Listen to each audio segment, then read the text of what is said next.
Let's be clear about the rules in Casa Rodriguez. You live under my roof, you follow my authority. Is that understood? I don't care what you think. I have the authority here, and if that fence isn't moved by tomorrow, you'll regret it. Daniel, be very clear with Veronica. My patience has reached its limit. The next time, there won't be a warning. The tortilla press stopped mid-rhythm when the scream cut through the lunch rush chatter at Casa Rodriguez. Not a scream of fear, worse. The entitled shriek of someone who'd mistaken a HOA clipboard for a crown and a neighborhood for a kingdom she ruled. This woman has been trespassed from this establishment. Veronica Ashford's voice could strip paint off adobe walls. She stood in the center of the dining room, designer blazer perfectly pressed despite the Texas heat, pointing an accusatory finger at my 76-year-old grandmother like she was a criminal in a police lineup. Effective immediately, she is banned from all Sunset Hills commercial establishments for repeated violations of community dining standards.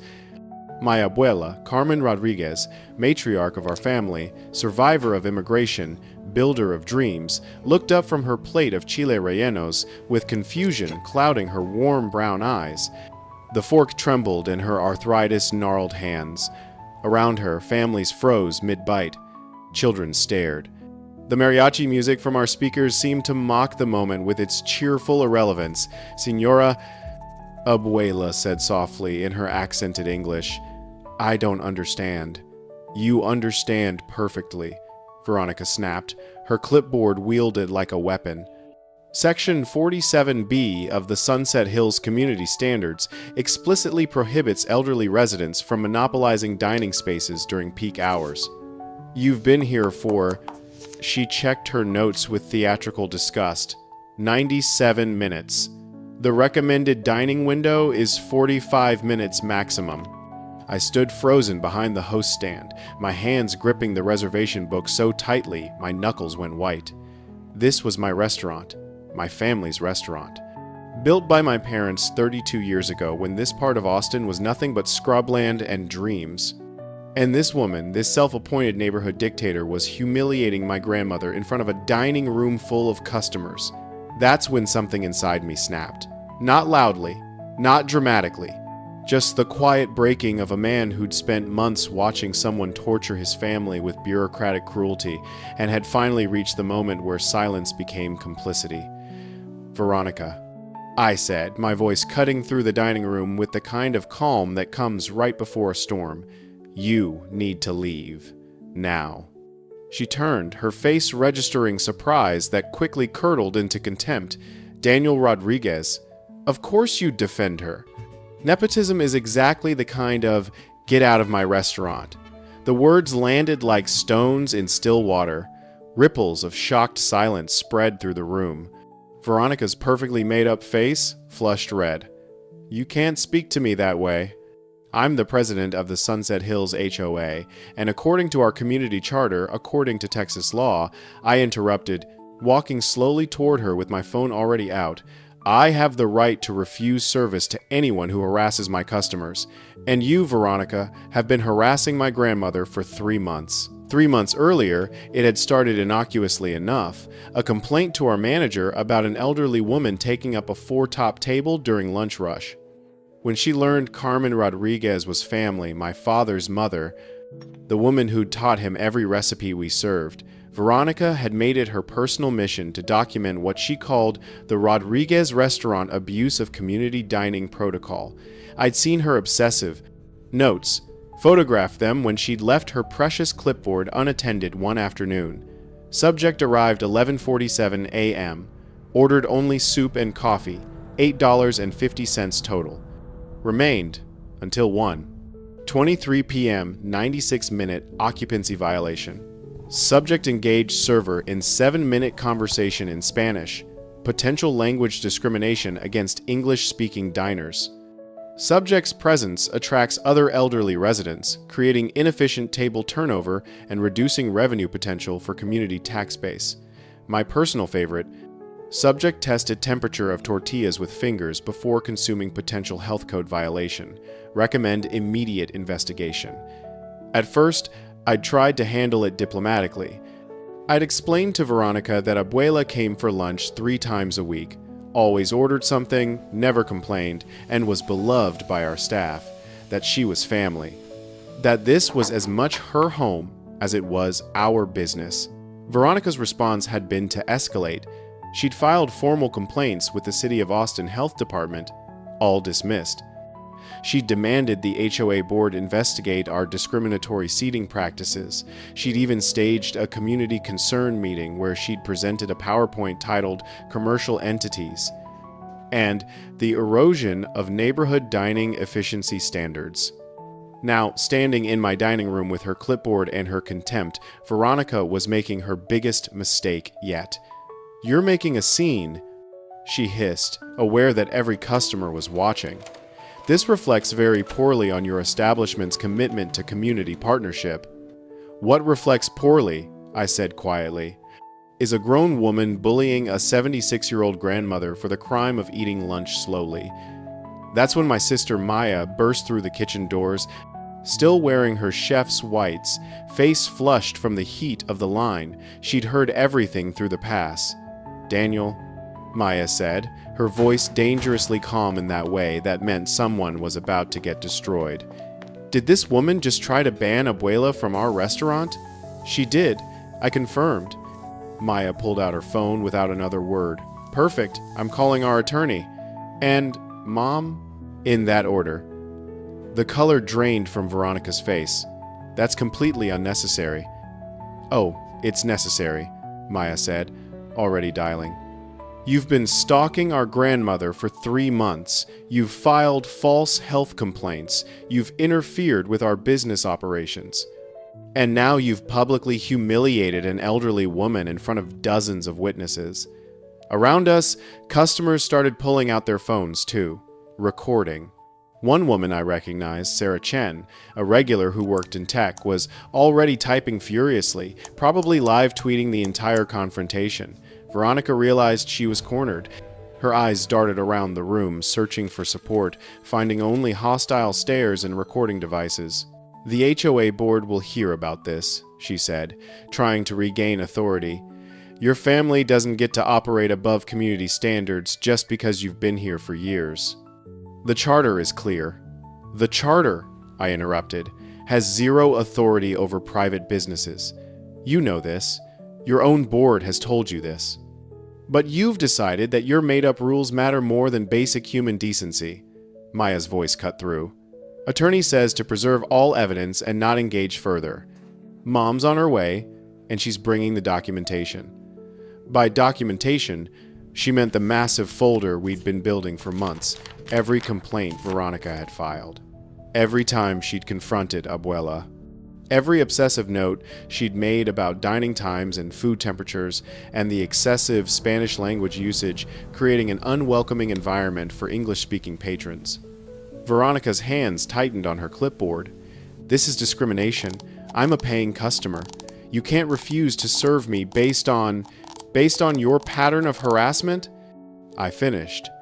"Actually, we can. And we are. You're trespassed from Casa Rodriguez, effective immediately. If you return, we'll call the police for criminal trespass." Her mouth opened and closed like a fish drowning in air. Around us, a few customers actually applauded.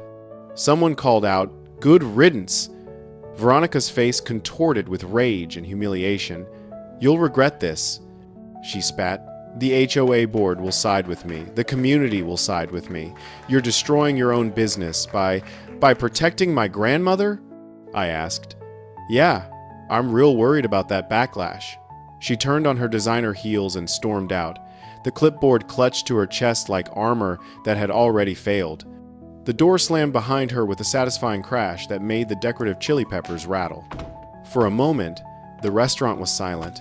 Then Abuela spoke, her voice small and confused. "Mijo, what just happened?" I walked over to her table and knelt beside her chair, taking her weathered hands in mine. They were still trembling. "Nothing for you to worry about, Abuela," I said gently. "Just someone who forgot that restaurants are for people, not efficiency reports." She smiled then, but her eyes were wet. "She's been following me, you know, for weeks." Every time I come here, she sits nearby with that clipboard, writing things down. I thought maybe I was doing something wrong. My chest tightened with rage. You did nothing wrong. Nothing. Maya brought over a fresh cup of Abuela's favorite café de olla, sweetened just how she liked it. On the house, she said, even though everything Abuela ordered was always on the house. And Abuela, you can stay as long as you want, forever, if you feel like it. The other customers resumed eating, but several stopped by Abuela's table on their way out to express support. Mrs. Henderson, who'd been coming to Casa Rodriguez since before I was born, squeezed Abuela's shoulder. That woman's been terrorizing the neighborhood for 2 years. Someone needed to stand up to her. By the time lunch service ended, the story had already spread across Sunset Hills social media like wildfire. Sarah Chen's Twitter thread had gone viral. HOA Karen tried to ban a 6-year-old grandmother from her own family's restaurant for eating lunch too slowly. Thread with receipts. But I wasn't thinking about social media. I was thinking about the look on Abuela's face when Veronica had pointed at her like she was something broken, something wrong, something that needed to be removed. That night, after we'd closed, I sat in my office reviewing security footage. Maya knocked and entered without waiting for permission. You okay? She asked. No, I admitted. I keep thinking, what if we hadn't been here? What if Abuela had been alone? But she wasn't alone, Maya said firmly. That's the point. And Daniel, we did the right thing. I wanted to believe her, but I also knew Veronica Ashford.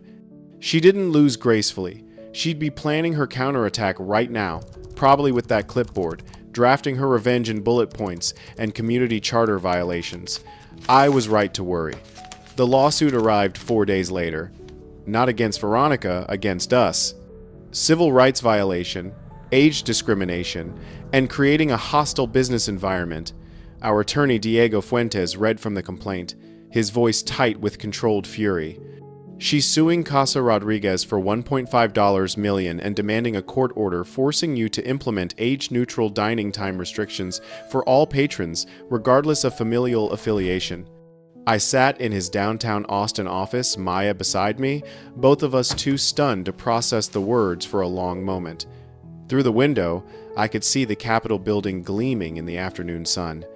Everything looked normal out there. Inside, my world was collapsing.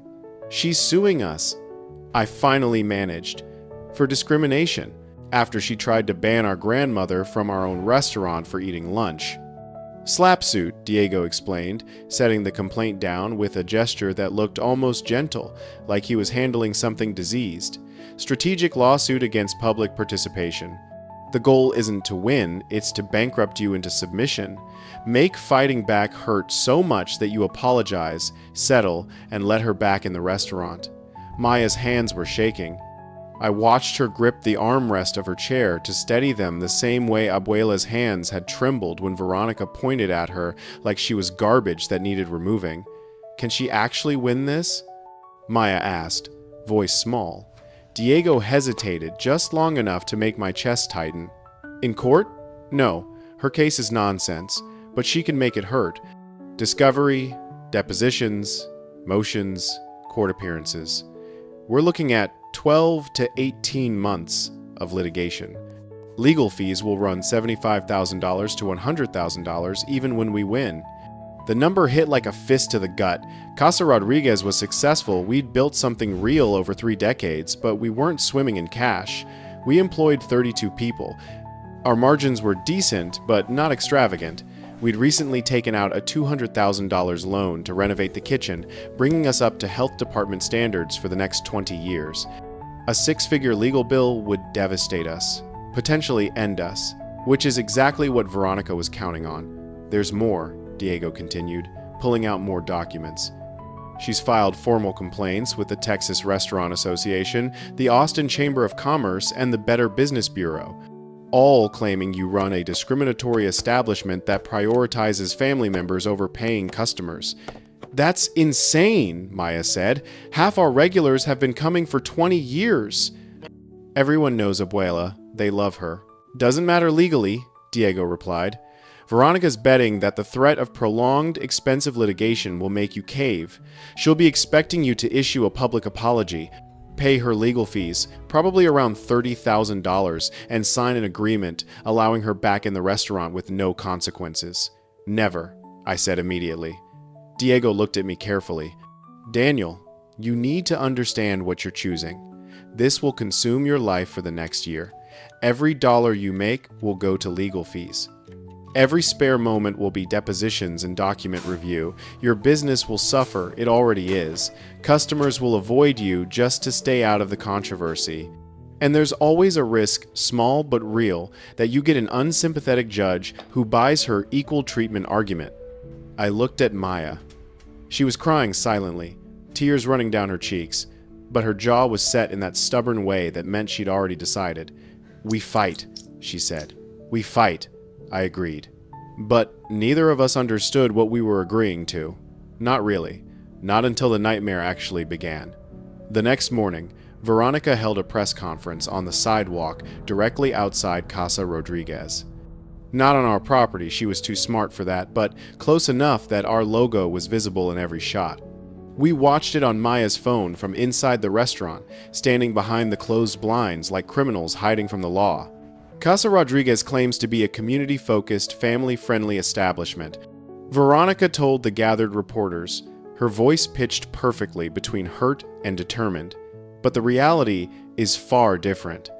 They've created a two-tier system where family members receive preferential treatment, unlimited time, unlimited space, sometimes free meals, while paying customers are expected to dine and leave quickly to make room for the next person.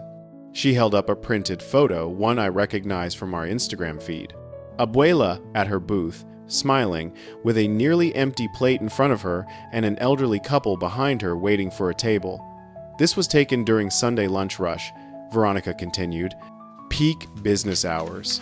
This woman, a relative of the owners, had been occupying a four-top table for over 90 minutes, having ordered only a $9 soup and coffee. Meanwhile, this couple, she pointed at the people in the background, waited 40 minutes for a table. The worst part? The photo was real. The context was a lie. That couple were friends of Abuela's who'd actually joined her at the table, but no one watching knew that. When I attempted to address this pattern through proper community oversight channels, Veronica said, her voice breaking slightly in what I would have sworn was genuine emotion if I didn't know better, I was threatened, verbally abused, and ultimately banned from the premises. The Rodriguez family has made it clear. If you question their preferential treatment of family, you're not welcome. She dabbed at her eyes with a tissue. The cameras loved it. I'm not anti-family, she continued. I'm not against small businesses. I'm simply asking for fairness, for equal treatment, for the same standards applied to everyone. Is that really too much to ask? Reporter Amanda Price from KVUE, the one who'd been tough on Veronica at the first press conference, raised her hand. Mrs. Ashford, multiple witnesses say you've been following Mrs. Rodriguez around with a clipboard for months, documenting her dining habits. Isn't there something concerning about an HOA president stalking a 76-year-old woman? Veronica's expression shifted just for a second from victim to something harder. Then the mask slid back into place. I keep detailed records of community compliance issues, she said smoothly. That's part of my responsibility as HOA president. The fact that the subject of my documentation happens to be related to local business owners doesn't make the oversight any less valid. If anything, it makes it more important to ensure no conflicts of interest or preferential treatment. But the woman is the business owner's grandmother, Amanda pressed, which is exactly why oversight was necessary, Veronica said, her voice taking on an edge of righteousness. Family relationships shouldn't entitle anyone to unlimited restaurant space during peak business hours. That's not how a healthy commercial ecosystem works. Maya turned off her phone. She's good. She's practiced, I corrected, feeling something cold settle in my stomach. This isn't her first time manipulating a narrative, and it was working. Over the next 72 hours, the story exploded across Austin media and then went viral nationally. HOA president sues restaurant for family favoritism became one of those perfect social media controversies where everyone could pick a side and feel righteous about it. The comment sections were war zones. If this was my grandmother, I'd ban the stalker too. Family businesses should be allowed to treat family well. But she has a point though. Should restaurants give unlimited free space to family during rush hour? Seems unfair to paying customers. HOAs exist for a reason. Community standards matter. The Rodriguez family seems entitled. Are you kidding? She followed an elderly woman around with a clipboard. That's psychotic. Where's the line between family hospitality and discrimination against other customers? Genuine question. The division was exactly what Veronica wanted. Not universal condemnation that would make her the obvious villain. She wanted debate, doubt, a community turning against itself while she positioned herself as the reasonable one asking fair questions. And God help me, it was working. Reservations started canceling, first a few, then dozens. Some people specifically called to tell us they supported us and would continue coming. Others canceled without explanation. A few actually left voicemails explaining that they didn't want to be seen supporting discrimination. Our Yelp page got bombed with one-star reviews from people who'd never eaten with us. Discriminates against non-family members. Avoid. Great food but terrible business ethics. Give tables to family while customers wait. Owner bans someone for asking reasonable questions. Not customer friendly. Diego filed motions to get the fake reviews removed, but the damage was done. Our rating dropped from 4.8 stars to 3.2 inches under a week. Worse were the customers who came specifically to gawk. They'd order the cheapest item on the menu, take photos of Abuela if she was there, and post them on social media with captions like, "Spotted," "The controversial grandmother," or "Is she taking up your table?" After 3 days of that, Abuela stopped coming to the restaurant entirely. "Mijo," she told me when I called to check on her, "I don't want to hurt your business." "Abuela, you're not hurting anything. That woman," she interrupted gently, her voice fragile in a way I'd never heard before. "She's trying to destroy you because of me. Your sister, your parents, all those people who work for you, they'll lose everything if this continues. Maybe if I just stay away, she'll stop." My hands were shaking so badly I had to put the phone down on my desk and put it on speaker. "This isn't your fault. None of this is your fault. I know, mijo. I know it's that woman's fault. But sometimes," her voice broke. "Sometimes being right doesn't matter if being right costs the people you love everything they've built." After we hung up, I sat alone in my office, the same office where my father had taught me to review invoices, where my mother had shown me how to schedule staff, where I'd signed my first paycheck as co-owner, and I let myself break down. Not loudly, just silent tears running down my face while I looked at photos on my phone. Abuela, at the restaurant's grand reopening 5 years ago. Abuela teaching my nephew how to make tortillas. Abuela sitting in her booth by the window, smiling, belonging. And now she wouldn't even come here because Veronica Ashford had successfully weaponized her existence. Maya found me 20 minutes later. She didn't say anything. Just sat down in the other chair and cried with me. "What are we going to do?" she finally whispered. "I don't know. We're losing money. A lot of money." Diego says the trial won't even start for another 6 months, and that's if we're lucky. We can't sustain this. I wiped my face with the back of my hand. "What are you saying?" "I'm saying," Maya took a shuddering breath, "maybe we should consider settling. Just make it stop. Issue some corporate bullshit apology about regrettable misunderstandings. Pay her legal fees. Promise to implement time limits on all diners, including family. Move on. And let her win? She's already winning." Maya's voice rose, cracking with exhaustion and fear. "Look around, Daniel. Half our regulars are gone. The other half are terrified to be associated with us. Our employees are asking if their jobs are safe. Mom had a panic attack yesterday because she thinks this is somehow her fault for teaching us to stand up for family. She leaned forward, elbows on knees, face in her hands. And Abuela won't even come here anymore because she's trying to protect us from the consequences of defending her. That woman has successfully made our grandmother feel like a burden, like she's the problem. And we can't even fix it because we're drowning in legal fees and PR disasters. I wanted to argue, to say something inspiring about principles and standing up for what's right. But the truth was, I was terrified. Terrified of losing the lawsuit. Terrified of the mounting legal bills. Terrified of having to lay off people who'd worked for us for years.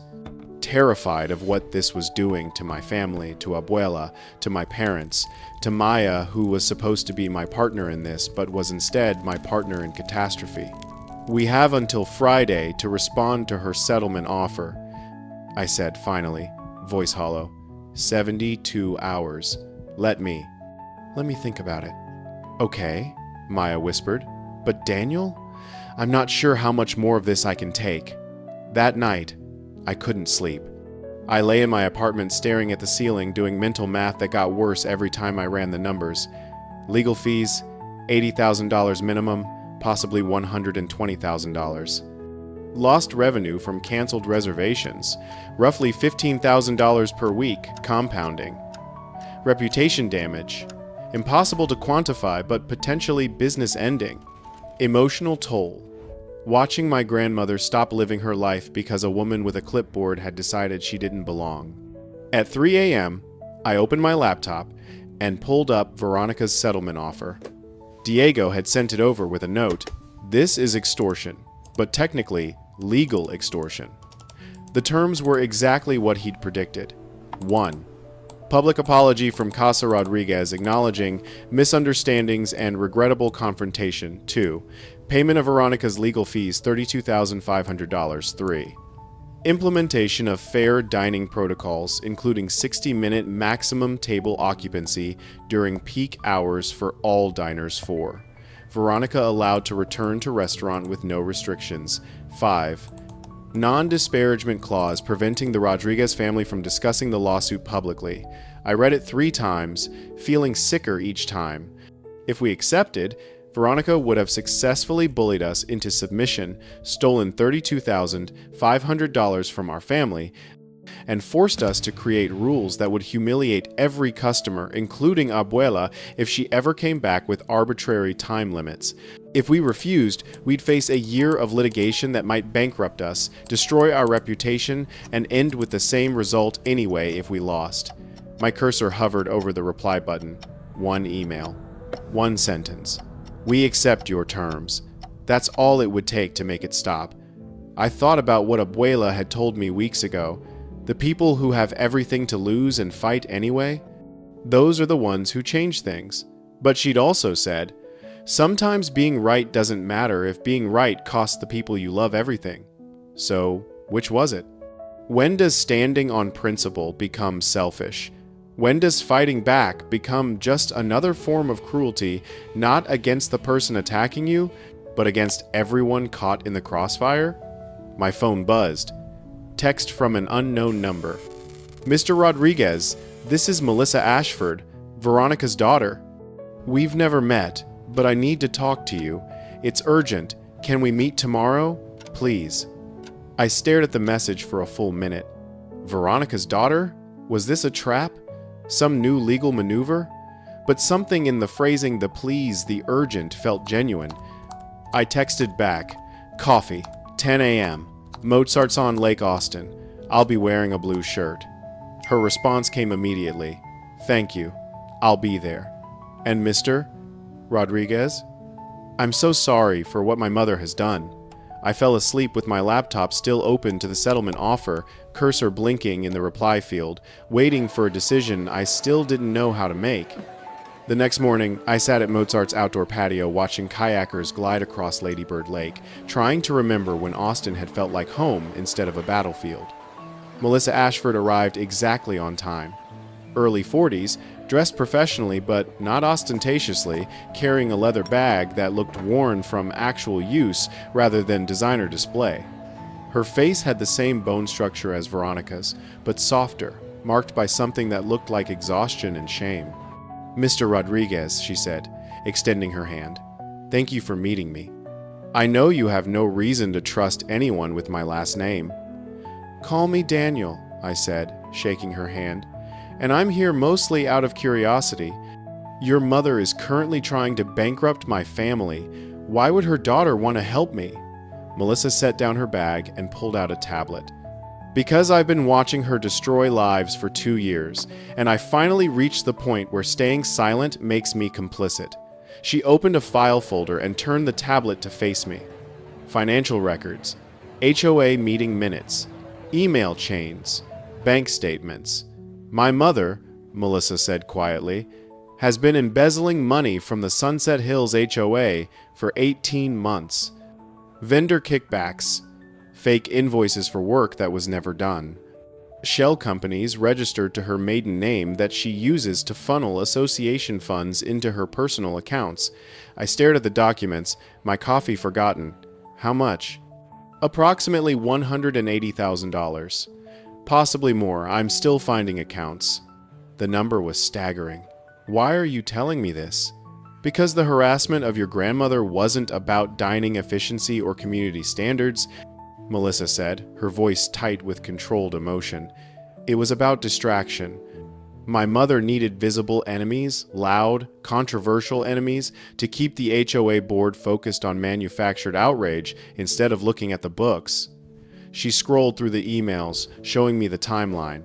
The embezzlement had started in September 2023. The harassment of Abuela had started in December 2024. She needed someone to hate, Melissa continued. Someone the community could rally against or debate about. Your grandmother was perfect, an elderly woman at a family restaurant, easy to paint as either sympathetic or entitled depending on the spin. While everyone argued about her, no one noticed the missing money. Jesus Christ, I breathed. It gets worse. Melissa pulled up more documents. The lawsuit against you? She's paying her attorneys with embezzled HOA funds.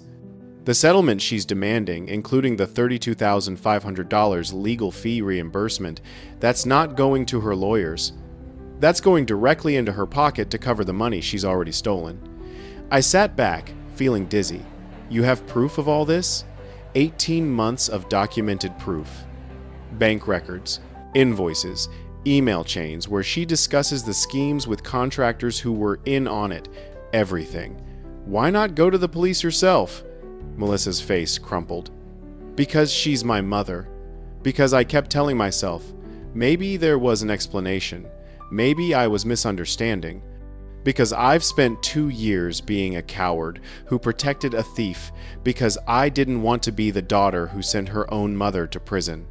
Tears were running down her face now. But then I saw the video of her screaming at your grandmother, pointing at a 76-year-old woman like she was garbage, humiliating her in public. And I realized my mother isn't the person I remember. She's become someone I don't recognize. Someone who hurts innocent people for money and power and some twisted need to feel important. She pushed the tablet across the table. This is everything. Take it to your attorney. Take it to the police. End this before she destroys anyone else. I looked at the documents, evidence that could obliterate Veronica's lawsuit, restore our reputation, potentially send her to prison. Evidence given to me by her own daughter. Melissa, I said carefully, if I use this, your mother will know it came from you. She'll know you betrayed her. I know. She might never forgive you. I know, Melissa repeated, voice breaking. But I watched what she did to your family. Your grandmother stopped going to the restaurant she loves. Your sister is crying herself to sleep. You're considering settling a fraudulent lawsuit because fighting back is too expensive, and it's all because my mother is a thief who needed an enemy to hide behind. She wiped her eyes with a napkin. I can't fix what she's done. I can't undo the pain she's caused, but I can give you the truth. And maybe if she loses everything, if she faces real consequences, maybe she'll remember who she used to be before the embezzlement and the lies and the clipboard turned her into... I copied every file onto my phone, my hands shaking slightly. Melissa, this is incredibly brave. It's not brave, she said. Brave would have been stopping her 2 years ago. This is just the bare minimum of human decency. About 18 months too late. After she left, I sat on that patio for another hour, staring at the evidence on my phone, financial records that would destroy Veronica, email chains that would send her to prison, the ammunition to win not just our lawsuit, but to obliterate her completely. And I thought about Abuela's words, broken people break things. Veronica Ashford had broken herself with greed and fear and the need to matter, and in her breaking, she'd nearly broken my family, but now I had the power to break her completely, legally, justifiably, with her own daughter's help. The question was, what kind of person did I want to be when this was over? I called Diego. I need you to meet me at your office in 1 hour, I said, and you're going to want to see this. I almost deleted it, assuming it was spam or a supporter of Veronica's trying to harass us. But something made me open it. Mr. Rodriguez, you don't know me, but I'm Veronica Ashford's daughter. I'm attaching documents that I think you'll find useful in your defense. I can't stay silent anymore while my mother destroys lives for sport. I'm sorry for what she's done to your family. She wasn't always like this. Melissa? The attachments loaded slowly. Financial records, HOA meeting minutes, email chains, and then I saw it. Evidence that Veronica had been embezzling HOA funds for 18 months.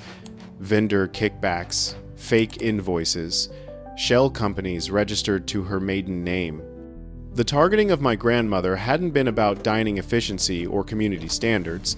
It had been about distraction. Veronica needed enemies, loud, visible enemies, to keep the HOA board focused on manufactured controversies instead of looking at the books. She'd chosen Abuela as her target because an elderly woman at a family restaurant seemed like an easy, sympathetic villain to rally against. But her daughter had been watching, documenting, waiting for the right moment to act. I forwarded everything to Diego immediately. Then I called Maya. "We've got her," I said. The next HOA board meeting was supposed to be routine. Budget review, landscaping contracts, pool maintenance schedule. Instead, it turned into the trial of Veronica Ashford. Diego had worked with the Travis County DA's office to time everything perfectly. As Veronica stood to present her monthly report, 2 plainclothes detectives entered the room. Veronica Ashford, the lead detective said, holding up his badge. "We have a warrant for your arrest on charges of embezzlement, fraud, and filing false police reports." The community room, packed with Sunset Hills residents, went dead silent. Veronica's face cycled through shock, denial, rage, and finally, calculation. "This is absurd. I've done nothing wrong. This is clearly retaliation by the Rodriguez family." "Ma'am," the detective interrupted, "your daughter provided us with 18 months of financial records showing systematic theft of HOA funds. We verified the documentation. You need to come with us." "Melissa?" Veronica's voice cracked. "My daughter? That's impossible. She would never." "She already did," the other detective said. "We can do this easy or hard, ma'am. Your choice." In the end, they let her out in handcuffs. The clipboard she'd clutched like a weapon for 2 years was left behind on the table, forgotten. The room erupted, board members demanding to see the evidence. Residents asking how much had been stolen. Someone actually started clapping. I sat in the back, watching it all unfold, feeling something complicated that wasn't quite triumph. Diego leaned over. "The DA is dropping all charges against you. The lawsuit is dead. It's over." "Is it?" I asked. Because the truth was, Veronica's arrest didn't undo the damage. It didn't give Abuela back her peace of mind. It didn't restore our lost revenue. It didn't erase the 3 months of harassment and fear. It was justice. But justice doesn't fix everything it touches. The local news coverage was brutal. HOA president arrested for embezzlement, used fake controversies to cover crimes. They showed the footage of her being let out in handcuffs. Played clips from her press conference where she'd called us discriminatory. Comment sections were merciless. She destroyed that family's reputation to cover her own crimes. Disgusting. This is why I'll never live in an HOA neighborhood. The daughter is a hero for turning her in. Within a week, Veronica's professional life had collapsed. Her real estate license was suspended pending investigation. The HOA board voted unanimously to pursue civil action to recover stolen funds. Her husband, a quiet man I'd met once, filed for divorce. By month's end, her house was on the market. The listing price was $50,000 below market value. She needed to sell fast. I should have felt vindicated. Instead, I felt tired. One evening, I went to the restaurant after hours. Just me and the quiet. I sat in Abuela's usual booth and looked around at the empty dining room that my parents had built, that my grandmother had christened, that Veronica Ashford had nearly destroyed. My phone buzzed. Text from an unknown number. Mr. Rodriguez, this is Melissa Ashford. I know you have no reason to listen to me, but I wanted to say something. My mother wasn't always like this. After my father left, something broke in her.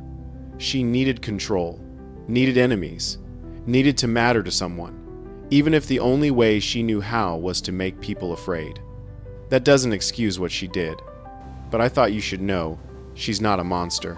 She's just broken, and broken people break things. I'm sorry for what she did to your grandmother.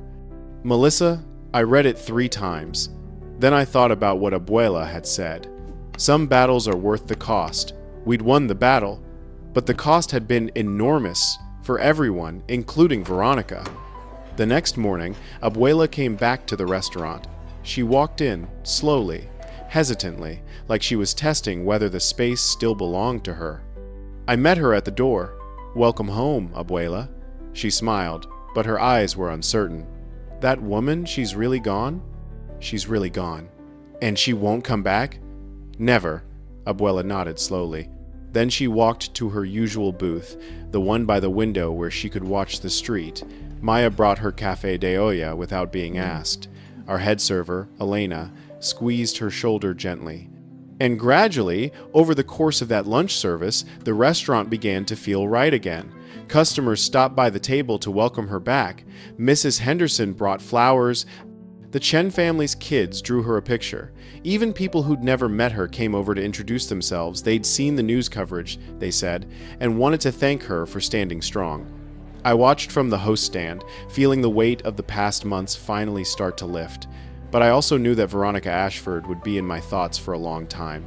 Not with hatred, something more complicated. Pity, maybe, for a woman who destroyed herself trying to matter. Sadness for the family she'd fractured. Understanding that sometimes people become villains not because they're evil, but because they're desperate and broken and don't know any other way to feel powerful. That didn't excuse what she'd done, but it humanized it, made it real in a way that pure villainy never could be. A week after Abuela's return, I got a call from Diego. The HOA recovered $180,000 in stolen funds. He said, "Veronica's house sold. She's moving to San Antonio. Her daughter helped coordinate full restitution. And the criminal charges? Pending trial.